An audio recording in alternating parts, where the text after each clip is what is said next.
呢間就係長隆飛船酒店啦。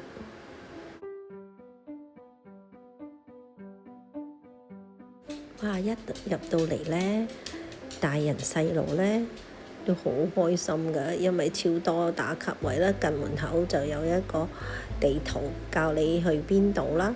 咁呢個酒店同樂園係連接嘅，就唔使出去外面嘅。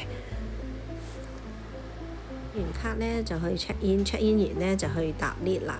咁呢間 lift 個屏幕好得意，好似喺海底升降咁啊！check in呢間房呢好大喎，又有露台，個主題呢就係北極熊啊。咁呢個都係其中一個飛船酒店嘅設計啦。咁呢就對面個夜景好靚啊！呢度睇到個酒店啦，同埋呢個長隆度假區呢個外貌啊，咁啊好似個燈光 show 咁啊，眨下好個真係非常靚個夜景。傍晚我哋就去坐呢個接駁巴士嚟到呢個長隆劇院睇呢個長隆 show， 呢個一定必睇嘅，非常精彩嘅，毫無冷場嘅，大人細路都話睇到非常之開心。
睇完 show 呢，就翻去酒店醫肚啦，就喺呢個美食集中營，即係 food court 嗰度好多選擇嘅。